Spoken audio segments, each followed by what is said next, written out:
صرف واقعہ نہیں، یہ آپ کو مجھے ہم سب کو اپنی زندگی میں اپنا محاسبہ کرنے کے لیے ایک بہت بڑا پیغام میں دے رہا ہوں۔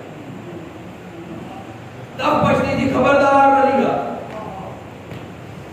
آیت کہتی ہے کہ بازار میں دکانوں پہ زلزلہ آ جاتا، ہر کوئی اپنا وزن چیک کرنے لگا، بات اٹھا کے دیکھتے تھے نیچے کچھ چھپکا ہوا تو نہیں۔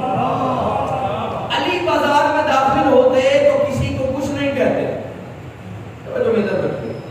کسی کو کچھ کہتے نہیں، بس کسی دکان کی طرف مسکرا کے دیکھتے تھے، کہیں پہ غضبناک ہو کے دیکھتے، کسی کی طرف مسکرا کے دیکھتے تھے اور کہیں پر غضبناک ہو کے دیکھتے۔ روایت کہتی ہے جہاں علی مسکرا کے دیکھتے تھے وہاں گاہکوں کی بھیڑ لگ جاتی تھی۔ جہاں یہ عدالت ہے نا، علی کا عدالت، امام عادل ہوتا اور جہاں غضبناک ہو کے دیکھتے تھے وہیں چیمن گوئیاں شروع ہو جاتی تھی۔ جہاں علی نے غضبناک ہو کے دیکھا ضرور میزان میں کوئی کمزوری، لوگ دکان چھوڑنے لگ جاتے۔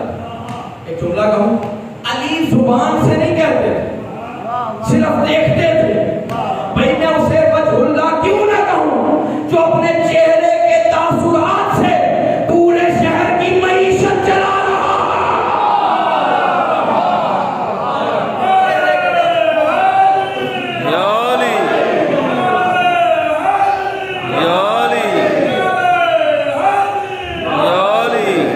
صرف دیکھتے تھے، نقشہ الٹ جاتا، جہاں مسکرا کے دیکھا وہاں گاہکوں کی بھیڑ، جہاں غضبناک ہو کے وہ دکان ویران۔ اب علی چل رہے ہیں، مجمع پیچھے پیچھے کہ علی کس کی دکان کو مسکرا کے دیکھتے، کس کی دکان کو غضبناک ہو کے دیکھتے۔ مجھے قسم ہے عظمت منبر کی روایت کے جملے ہیں، سب پریشان ہوتے تھے، یہ سب مطمئن ہوتا تھا۔ اہل بیت نے، دنیا کہتی ہے جی ماڈریٹ زمانہ ہے، ہم مسائل کس سے؟ اہل بیت نے تجارت کے بہترین اصول ہوتا۔ بس میں فرمان عرض کر دیتا ہوں، بعض اوقات لوگ کہتے ہیں ہمارا کاروبار نہیں چلتا، جب منافع ہی ڈبل لینا ہے۔ چھٹے امام فرماتے ہیں اپنا منافع انتہائی مختصر کرو، پھر سارے دن میں منافع جمع کرو تو تمہیں بہت زیادہ مل جائے گا۔ جب آپ 100 کی چیز 250 میں بیچیں گے حضور، پھر منافع نہیں ملے۔ اہل بیت نے زندگی کے ہر میدان میں میزان بتا چیزیں میسم مطمئن، جو ہے نا اس کو کوئی مشکل تو نہیں ہو گئی، میسم مطمئن۔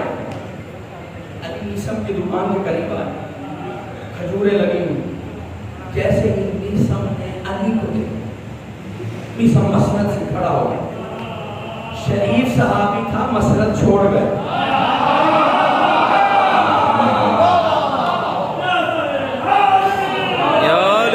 میسم مسند سے کھڑا ہوا، دونوں ہاتھ علی کے قدموں پہ رکھے، کہا یا علی میری خوش بختی ہے آپ میری دکان میں تشریف لے آئے۔ کا میسم یہ تیری خوش بختی نہیں بلکہ تیرا نصیب یہ ہے، آج تو گھر جائے گا علی تیری کھجوریں بیچے گا۔ جملہ میں نے حضور ابھی کہنا ہے جو فکر کعبہ، ہمیں فکر کرنی چاہیے کہ ہم کہاں کھڑے ہیں اور علی کا شیعہ کیسا ہونا چاہیے۔ کہ تو گھر جائے گا علی تیری کھجوریں بیچے، جو میزان میسم نے سجایا ہوا تھا علی نے نیا میزان نہیں نکالا، اسی میزان پہ توڑ کر کھجوریں بیچے۔ یہی تو فکر ہے، میں قربان جاؤں میسم تیری نالین پر کہ تو نے اپنی دکان میں وہ میزان، وہ پیمانہ رکھا ہوا ہے جس کا معیار علی ہے۔